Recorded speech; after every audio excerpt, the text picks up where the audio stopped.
One.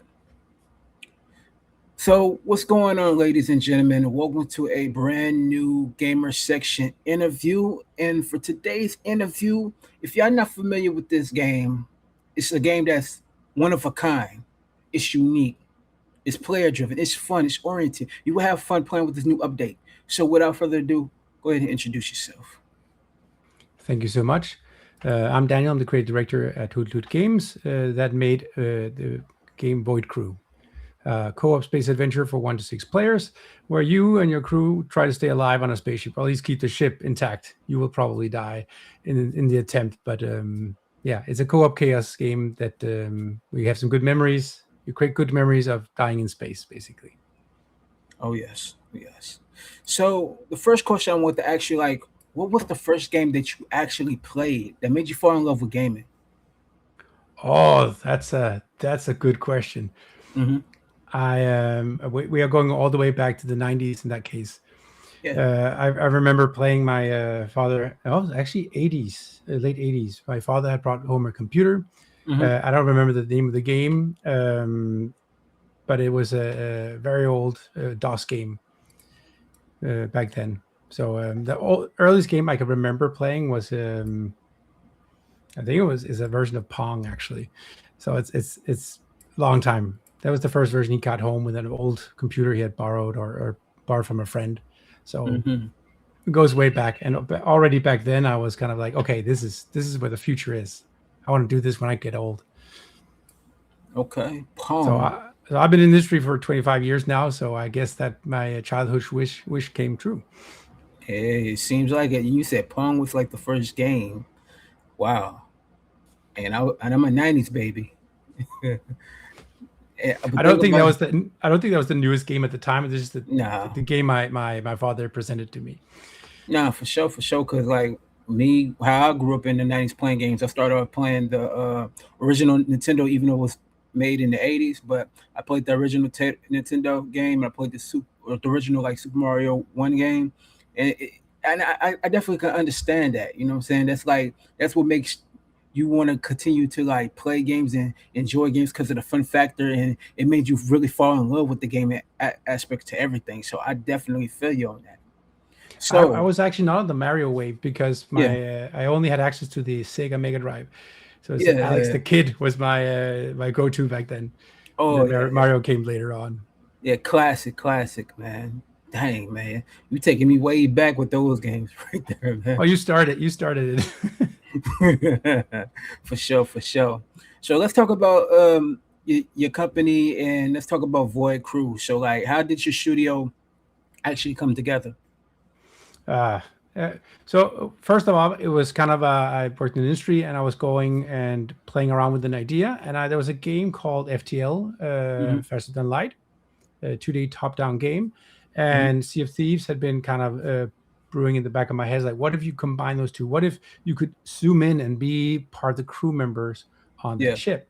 Mm-hmm, And I was kind of like, I couldn't let it go, and eventually it's like I just met the co-founder Benjamin, mm-hmm. and we just kind of roll with it, and eventually that resulted in what is today Void Crew. Okay, dope, dope, dope. So with the game Void Crew, excuse me, like what was the original vision behind it, and how did the team like balance the chaotic co-op gameplay with meaningful teamwork mechanics? That's a funny question. So originally the concept, so in who do we want to make co-op games with that bring people together and play together? And it Mm-hmm. comes a little bit from uh, my story because I have 6 siblings, and Yeah. right now we're scattered all over Scandinavia, so we don't play physically a lot together. We play board games, so we play online Mm-hmm. for a long period. And I just wanted to have more co-op games out there. And Right. if you look at the essence of Void Crew, it's actually about helping them play well together, and they will mess it up. Mm-hmm. Just like me and my siblings, we will always find a way to mess up a perfect plan. Yeah. And then we're like, how do we embrace that into the game design? And Mm-hmm. that's actually the foundation of it. It's like, yes, eventually, if you put enough pressure on players, the amount of communication needed to maintain that coherence collaboration Mm-hmm. will start to deteriorate, and you will start making mistakes or failing the communication, and that becomes a hilarious situation. Hmm. Wow, very, very interesting. Very, very interesting. So, within the Void crew, right? It also puts players into intense situations where you were just saying earlier, where everyone must really multitask under pressure. So, like, how did you design the gameplay loop to keep the chaos fun instead of frustrating? Oh, there's always going to be some phases where it was very frustrating. Hmm. I actually, at one point, we even prototyped if we wanted to sabotage the players' communication, Yeah. like start giving them different information. And there's a game that actually does that. It was kind of a game jam game called Keep Talking and Nobody Explodes, if you know that game. Oh yeah. And Yeah. that's Name and that's sound. It's yeah, familiar. it's a game where the two players are synchronous, and one Hmm. reads up a manuscript, and the other one tries to interpret that in his view, and it just goes wrong all the time. And we found out that's not needed for our game because players Hmm. would they would find out themselves. And when we tried to intervene too much, it became frustrating for players. So it's kind of okay. We just need to streamline and make it as easy as possible for players in every aspect. Interesting. Interesting. So, the game supports anywhere from like solo play to like 6 players on co-op. So, like, what were some of the biggest design challenges in scaling the experience across different crew sizes? I think the biggest challenge we've had is when we launched originally, we had not considered solo players very Hmm. much. And Yeah. since then, we worked a lot on saying, how do we ease and make it easier for solo players? So in this update that we just released, there's like Hmm. you can be one person now and you can do a lot more Hmm. within the same time span. You have much more access to new weapons as a pilot that can recharge missiles rather than having to go down and replace them. If you Yeah. have somebody to do that, you're going to be more effective. But as a solo player, you can still do it. Things like that. Okay. So that's the first thing is that we had a solo player that needed more love, and we used a lot of the feedback from the community to figure Hmm. out what to do and what are the frustration points. And we're still working on that. The and then originally the game was also 1 to 4 players, not one Hmm. to six as it is today. And we Hmm. found out after I don't remember how long, but then people were like, "Yeah, but my group of players were like 5 or we're 6 players," and we're like, "Okay, you Hmm. know what? What would it take to support 6 players, not just in technical terms, but also support in the balancing?" Okay. And the way it's balanced is, of course, if you see it as a curve, player skills, they get better, get more better weapons, and so on. But the Hmm. intensity and difficulty of the game just keeps ramping up, which means that it's easy to balance in a sense that it just means that the time before you die changes. It's not going to be more difficult off the bat if you're more players. Well, it depends on your crew. They might make Hmm. it harder for you, Yeah. but I'm Yeah. just saying it. So that's some of the things we did is like, how do we get that curve to match the different sizes of the crew, and also how do we make sure there are ships enough to appeal to different crew sizes. So right now we have That 3 different ships. facts. Facts. Facts. That's very intriguing. Very intriguing. So, like, with ship management, it feels like a major part of the experience. So, like, how did the team approach making every role aboard the spacecraft feel important and engaging? That's a good question. We have 4 roles. So we Hmm. have the pilot, which is also the captain. We actually originally had something that it was 2 roles, but we merged them together because we found out the players who usually take the pilot seat tend to be commanding the other players. And we're like, Hmm. okay, that's one role. How do we make them feel like the captain? How do we get them give the overview? How do we make Right. them, ping the thing that needs to get shot? So okay, Hmm. we started applying mechanics to help that person be more of a captain. Then we Hmm. have the gunners, the ones that like I just want to sit in a good gun and I want to shoot and I want to do damage and I want to have fun doing that. Right. Aim prediction and all that kind of thing that comes with the projectiles and predicting distances and so on. And it's like, how do we make that interesting? So we just basically deciphered them one by one. The Hmm. engineer was probably the most complicated one Hmm. um, because they needed a certain amount of things to do Hmm. to be able to have stuff to do and be interesting during a session.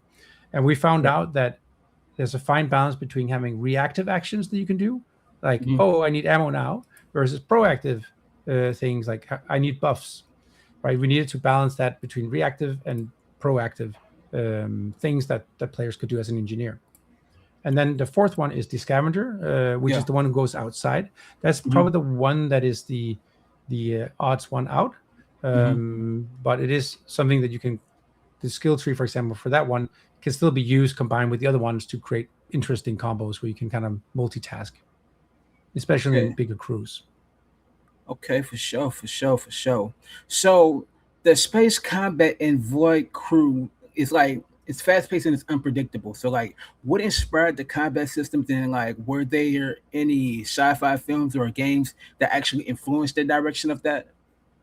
I was going to go with debates with my siblings, but I think your movie reference is probably better. Yeah. No, so I'm a huge fan of actually when we around where the game came into conception, I was watching Battlestar Galactica, Mm-hmm. the TV series. Oh yeah. I Oh can yeah. totally recommend it if you haven't seen. For anybody out there who hasn't seen it, it's an awesome TV show. It Go is. watch it. It is. That was one of my source of inspiration because it was very tactical. Like now they're incoming, get ready, and all this. Um, that was one source. Star Mm-hmm. Wars, of course, Star Trek. All these tropes, I think, just fed into like how do we get players to feel like they're in a universe that is similar, has likelihoods to those very fantasy-based references. Dope. Dope. Dope. So like, what made the team decide to include spacewalk mechanics, and how do they change the pacing of actual missions? As funny you mentioned it because the original prototype you couldn't go outside. Mm-hmm. And the thing is, I remember that making a prototype like, you know what? What if I could walk out and get on top of the ship and just stand there while the ship was flying? And I Mm-hmm. did it. I hacked it so it was completely unusable, but it was Mm-hmm. enough to make the video. And when we did that, it was kind of like, yeah, this is gonna stay. We can't not ship this. If this must has to be in there. And that just meant that okay, we needed to figure out how to get that into the game. Right. Right. Right. Um, and once we had that done, we found out the different kind of missions. There are straight up combat missions. Mm-hmm. There are straight up go outside missions, and then there's the hybrid where some people go outside and some people stay in the ship. And Mm-hmm. that's kind of where we start, creating ways to objectify the objectives to to to help balance them in that way, right? So solo players, Mm-hmm. for example, should avoid doing objectives that require hybrids, Mm-hmm. right? Because you're going to be one place at a time. Okay, True. so True. so how do we make sure that you always have an option to go another type of mission? Mm-hmm. I see. Very, very interesting. It makes me think about a whole variety of things in that sense. So, like, the Hollow presents a mysterious threat to humanity, right? So, without spoiling too much, like, what can players expect from the game's lore and overall narrative direction? So it's funny to mention lore because one thing we found out in early playtest was that players would be shouting so much at each other that we Mm-hmm. couldn't give traditional ways of lore. We couldn't have somebody over the speakers tell you from the command or whatever tell you stuff in the middle of mission because you wouldn't hear anything. They would just players just yell at each other and go like, "Did you hear something?" Nah. So we actually had to find a ways of conveying some of the backlog or some of the backstory, sorry, Yeah. to players through lore charts you can find Mm-hmm. around in the universe on Derelict Rex. You can find snippets of lore that tell you a bit more about the backstory in a Right. kind of a perspective from those who were before.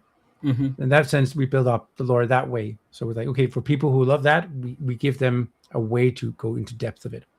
Dope. Dope. Um, so that's how we ended up approaching it because front-facing single player style lore sharing just didn't work. Mm-hmm. Definitely feel that. So customization seems to play a big role both visually and mechanically. So how important was player expression when designing spacesuits, upgrades, and like ship systems? So when we originally designed the X types, as we call the player characters, we wanted them to be unified to be kind of a one of just a generic gray person so that the personality would then come from when you having upgrades and then you can start giving you more personality Hmm. since you are a meat chassis that is printed on demand. You don't necessarily have your face with you or something else. So Right. how would players be able to express themselves through their choices of cosmetics? So that's Hmm. kind of where our angle to it, so that everybody's are equal off the bat, but then you can, as you earn your ranks within the metam universe or the metam religion, you could start being your own thing. Right. That's dope. That's dope. So communication appears to be a critical entity for survival in Void Crew, right? So did the team intentionally design like moments to encourage the players to naturally create funny or memorable co-op moments, like to people that like to stream and stuff like that? Yes. So we have two parts of that. We have something called immersive voice chat. So if you're using the in-game voice, it will Yeah. distort your voice depending on your situation. If you're outside, you would have like a walkie-talkie. If you're at the captain's seat, you will have speakers. It sounds like you're talking through speakers on the ship. Yeah. And if you're nearby, you just have regular voice. So that kind of gives the immersion and kind of tries to tie you more into the universe and ground you, so that when stuff happens, it's more personal. Mm-hmm. A good example is the classic one is the airlock. Somebody fiddles with it and gets impatient, and then just airlock everybody out of the and takes out the entire crew with them. Getting burned by thrusters or getting left behind when the ship flies away to the next void jump. Those cases are where it's the setting is serious, but with a humorous tone with it, right? The consequences of dying are very low, right? Mm-hmm. It's only if the ship dies that it's a real consequences. So Yeah. in that sense, it's a vessel for telling stories Mm-hmm. with this communication and with this happy accidents, as we call them. Hey, well, I'm gonna be honest with you. Like some of the moments playing that game on co-op, it actually had some funny moments. Though I'm not gonna lie to you, it was some funny moments. And So somebody to blame, probably. yeah, there was a lot of blaming, a lot of There's a blaming, lot of blaming, blaming. We a even lot had of to have the blaming. emote of pointing just because of Yeah, that. yeah, for sure, for sure. So let me ask you this about Void Crew. So it actually blends like serious sci-fi things with unpredictable multiplayer chaos. So like, how did you strike that actual tonal balance during the actual development of the game? So the balance of creating chaos, so to speak. In a way, yeah. Yeah. So there's I think the underlying philosophy was simple actions, so that you could do a lot of things that are simple, Mm-hmm. but at one point they will stack up, so you won't physically be able to do them fast enough. Yeah. Making those simple actions means that everybody knows how to, but you can only be in one place at one time. And you can see that in other games as well. This is not something we invented. This has been done pretty well in other games too. Overcooked, Mm-hmm. some of the Disney games as well, because this also allows players of different skill level to Mm-hmm. work to be able to play together. Because a good player can do 10 things in a time frame, when an okay player can do 4 things, right? Mm-hmm. But they can still play together, and 4 things additional, things that can be solved, is still better than 0. So Yeah. that's kind of the mechanical way we balance it. Is like, okay, how do we make sure there's enough tasks that they can keep tuning up the more difficult we want it, Mm-hmm. and still allow players to still feel helpful, even though they're not super useful all the time, or Got very you. experienced. Got you. So like, what were some of the most unexpected things during your internal playtest that reveal about your basically how players approach teamwork and ship management? I think we had this role called the tactical officer at one point, which Yeah. I'm not gonna lie, it was a darling. I'm gonna say it was near to my heart to have that tactical officer slash from Star Trek and so on. And players just did not engage with it. And we were Yeah. like, at some point, I had to I don't know, you can say bite the sour apple, Mhm. and just go like, okay, we're gonna get rid of this and merge it, the task into other roles. Mhm. And that was based on player feedback. Like, players that just didn't engage with it and did not understand it, Right. and it just became too hardcore a role, for what the game is. Got you. Well, since the game already had launched, so like, how has the community feedback helped shape updates, balancing decisions, or like future content plans for Void Crew? Um, if you had asked me before we launched, I would probably have said, we have to make our own decisions based on feedback. But it turned out we ended up having and still have an amazing community Mhm. that basically helps us align what is it that players want. Mhm. So we spend a lot of time on our social media, read up on players' feedback, to the extent we can make ourselves also present Hmm. and talk to them. But we really think that everything we get back from the community really helps us make a better game. Okay. That's the essence of it. Facts, facts, facts. Even a lot of good ideas was like why didn't I think of that? It's like, okay, we need to credit this person. Hmm. Definitely got you on it. Definitely got you on that. So, looking ahead, like what excites the team the most about the future of Void Crew, and what can fans expect moving forward with this game? So right now we just launched the Maximum Calamity update, Hmm. and tomorrow we are going to be live streaming as well our the devs playing the new build. Hmm. So right now we are in a phase where we want to see how people react to those changes, all the updates we've done, and simply before Hmm. listen to that feedback and see if there's anything that we should adapt to. Usually, when you do a big update like this, we will have some few bugs and some balancing things. So we're probably doing a patch based on feedback we're gonna get in the next probably over the weekend as well, and just collect information and feedback from it. What is it that things we might have overseen? It's a big game now, so there's probably a few things. But yes, um, plans are not set in stone. So again, we're listening. Got you, got you. So I'm about to ask you the multi-billion-dollar question. Okay, so why should anybody would want to play Void Crew right now? If you have friends you want to go on an adventure with, Void Crew is where to go, and Hmm. then you can blame them when it goes wrong. Okay, okay, got you, got you. So since the game is already released, tell them where they can actually find this game on, and Mhm. where they can actually find you on social media so they can harass you more about the game. You can join Void Crew is our Discord. So join us there. You can find the game on Steam, and you can find the game on Xbox and PlayStation 5 right now. Hey, dope, dope, dope. So there you have it, folks, man. Another dope interview. You know what I'm saying? Make sure y'all like, share, comment, subscribe. Make sure y'all go harass the social medias for Void Crew if y'all want to get more, give them more feedback or talk to them about the game and the whole nine. You feel me? So with that being said, make sure y'all follow them, support them. Make sure y'all follow us, support us at all of our social media sites. Link will be in the description below. We're gonna leave it on that note. We're out. Peace.